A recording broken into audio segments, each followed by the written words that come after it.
Now you're talking about this woman, a county judge. And when Pam Bondi comes out there and says, we will come after you and we will prosecute you, we will find you, that is meant to have a chilling effect. You didn't need to. What's your solution? Again, but you cite polls, but adults have to do the adult job. It's not be popular. The adult job is, first of all, not announcing this on social media, having to take it down and then putting it back up. The adult thing to do would be to have called her in and have her come in and have a conversation about it. They didn't need to. Greg Gutfeld just turned live TV into a verbal WWE showdown, minus the spandex but with double the ego. In a moment that left jaws dropping faster than Fox News ratings after a fact check, Gutfeld tore into Jessica Tarlov with a verbal takedown that was equal parts savage and sharp. Was it brilliant? Was it brutal? Or was it just classic Gutfeld unleashing his trademark fire? Absolutely. But what exactly triggered the showdown this time? Buckle up, this intellectual clash turned heated in seconds, and it was every bit as spicy as it was unexpected. Total indoctrination. All the intersectionality, By the way, trans. That's the statement. You don't think that black trans people exist or black queer people exist? Or straw man or a straw trans. Excuse me. Don't do that. This is serious. No, I'm actually being serious. Just because people do not want that stuff, because it's age inappropriate, does not make transphobic. Because you're going there. Okay, well, let's talk about a book now. Out of Darkness, a young adult novel, two teens that have a relationship. It's now been 16. The roundtable quickly turned into a battleground of bold opinions, caffeine-fueled rants, and at least one person trying a little too hard to sound like the smartest voice in the room. Enter Jessica Tarlov, armed with charts, data, and just enough polished arrogance to make a TED Talk seem humble. But Greg? He was more than ready. Locked, loaded, and practically radiating sarcasm, he unleashed a torrent of snark that had everyone bracing for impact. From Medicaid and Medicare to give tax breaks to the wealthy. Not true, but okay. It is 100% true. You are spinning. I'm not. You are spinning so fast. I'm getting looking straight ahead. They're not. Ask Josh Hawley. And okay, hold on. Let me get him on the phone. Josh? Tell him I loved his op-ed. And Greg mentioned a staggering level of corruption. And I just note that the staggering level of corruption from last night's meme coin dinner. That's what you're posting out, the 40%. No, 4% of Donald Trump's wealth has been accumulated since he became. The topic shifted to Biden's economic agenda, or as critics cheekily call it, Build Back Broker. Jessica was quick to strike, delivering a monologue that sounded less like independent analysis and more like a press release straight from DNC headquarters. It had all the familiar buzzwords, almost as if it were co-written by the architects of critical race theory 101 and the champions of gluten-free outrage. And to top it off, she even referenced that infamous letter. Yes, the one supposedly doctored in his defense. Come on now, seriously? Doctor who forged that letter about him? Like, come on. Come on is actually comparing him to this. This is a mess. Like, I have no reason to question the Dems about this. Are you out of your mind? They're the best doctors in the world. And a patient who is arguably the most important patient in the world, who gets tested pretty much weekly. They have to check him out, but somehow they decided not to do this. I'm wondering, do you believe that story, or is it possible Democrats might be lying? Ooh, that's a tough call. Listen to Joe. Jessica came in hot, firing off statistics like a woman on a mission. Unemployment rates, GDP growth, green job initiatives, all delivered with the kind of intense passion that made you wonder if she thought she was giving a TED Talk or auditioning for valedictorian of the MSNBC fan club. She rattled off facts at lightning speed, like someone trying to win a spelling bee in the middle of a tornado. But what she didn't realize was that Greg had already sharpened his comedic knives and was practically salivating, ready to pounce like a late-night comic with a fresh Trump punchline. Trump, after asking him to overturn the election, to not do his job at certifying it, he says to Mike Pence, you know, you're too honest. When someone says you're too honest, that means that you want them to do the dirty thing, that you want them to do the thing. I mean, then on page 15 you can disagree with that. You can disagree with that, but you don't arrest somebody over it. But you can't disagree with the fact that he knew that he had lost the election because everyone in Christendom. You're going to try to say that Donald knew he lost. There's no way. They're going to try to prove in court, Jessica. There's no way he's going to be proven that he knew he lost. He still thinks he's president. Well, then the insanity defense is. Meanwhile, Greg sat silently, radiating the calm intensity of a predator hidden in tall grass, waiting for just the right moment to strike. He didn't interrupt. He didn't flinch. He just stared with that trademark smirk, the kind that dares you to say something ridiculous. And sure enough, Jessica delivered. Her fatal misstep, accusing conservatives of using wokeism as a distraction. Classic. Like telling Gordon Ramsay his steak tastes better frozen. You could practically see Greg's eyes light up, his sarcasm radar buzzing like a Geiger counter at a nuclear meltdown. His inner voice might as well have said it out loud. Oh, sweetheart, bless your heart. It's go time.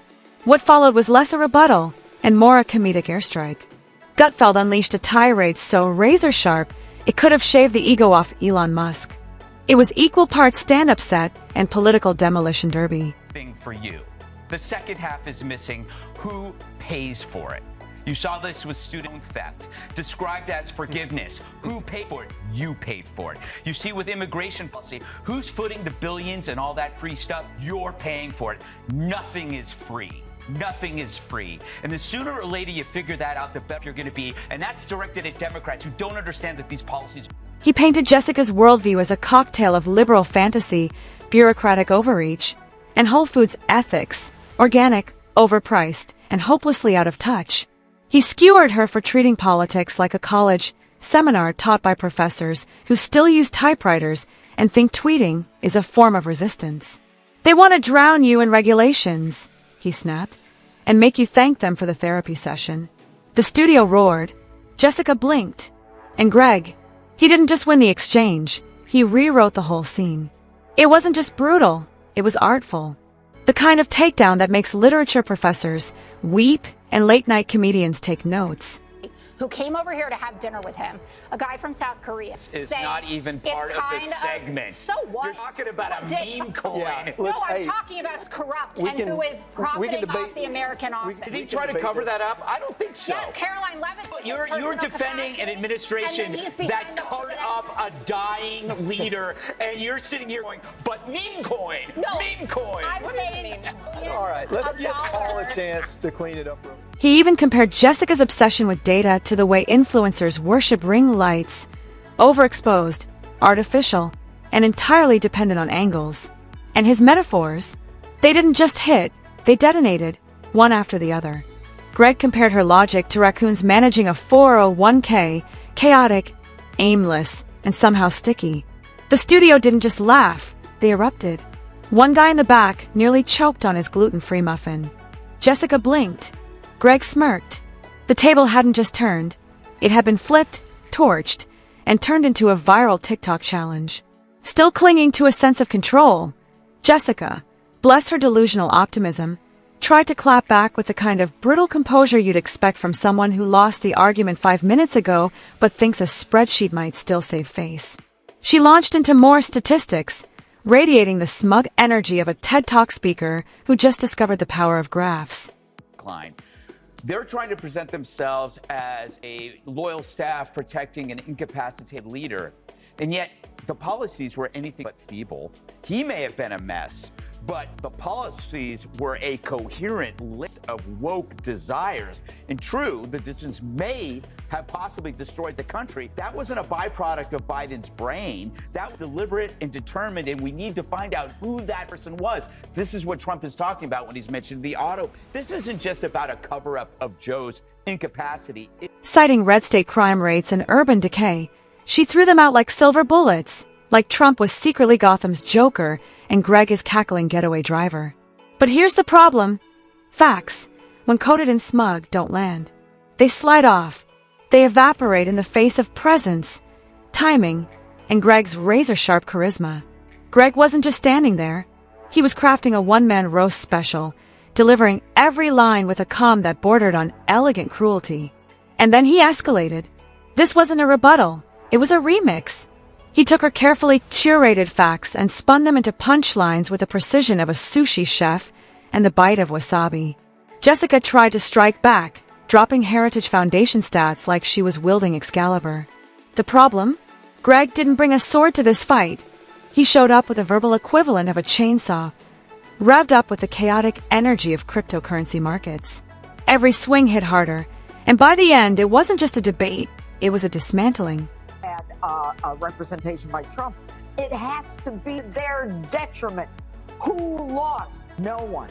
But basically, everyone who is defending Donald Trump in this, from Kevin O'Leary to some folks here, is saying it is okay to falsify your business records, to issue false financial statements, to commit conspiracy for insurance fraud.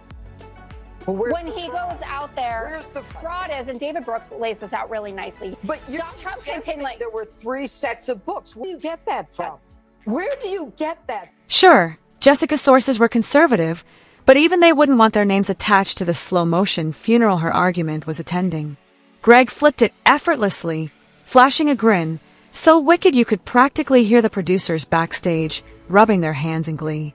Even her conservative sources are bored of her voice, he deadpanned, and the room erupted. It was mean. It was razor-sharp. It was perfect. Jessica looked like someone who just realized her parachute was actually a napkin. Meanwhile, Greg was already locking in his next metaphor like a man on a mission. He compared her tone to a TED Talk held in a Portland kombucha bar, one of those painfully earnest sessions where someone in hemp sandals passionately explains how quinoa cured their childhood trauma.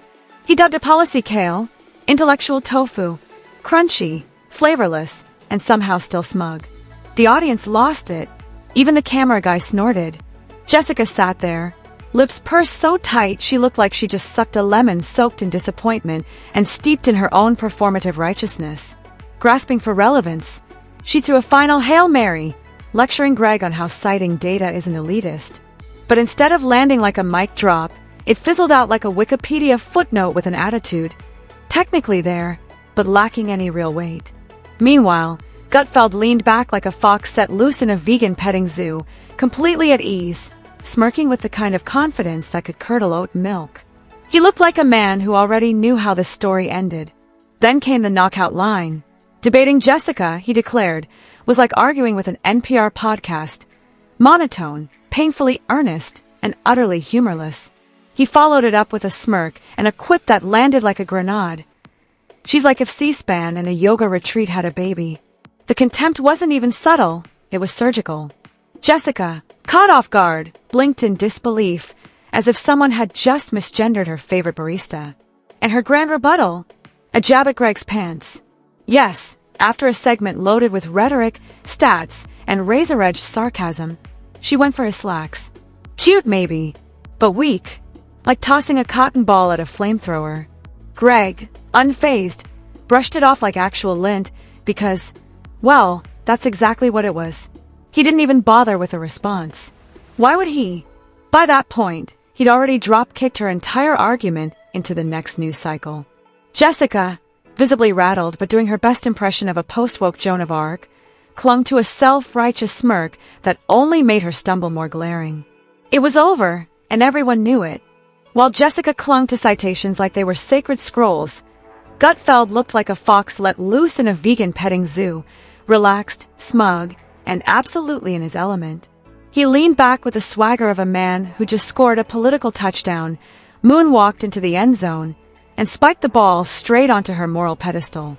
Twitter, true to form, detonated.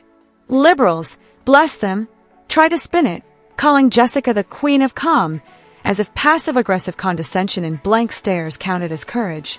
Jessica Tarlov, bless her over-prepared heart, marched into that segment armed with bullet points, polling data, and the smug expression of someone who just discovered conditional formatting in Excel. She thought she was giving a masterclass in rational debate. What she got instead was a full-body rhetorical massage with a chainsaw. Greg didn't just dismantle her arguments, he practically redecorated the studio using pieces of her credibility. And in that moment, Greg Gutfeld proved something important. The best argument doesn't always wear a tie or cite Harvard studies. Sometimes, the best argument is a smirk, a well-timed jab, and the confidence to turn stats into satire and rivals into punchlines. Jessica learned the hard way that condescension might feel smart, but sarcasm lands harder when it's served medium rare with a sizzling side of I told you so. In the end, this wasn't a policy debate. It was ideological theater, performed in surround sound. Greg didn't just win. He lit the stage on fire, dropped the mic, and left Jessica wandering through the smoke, clutching her binder like a shield, still quoting polling data as if that would bring the audience back. She thought she was in a debate. Greg knew he was in a show, and he made damn sure no one forgot who the headliner was.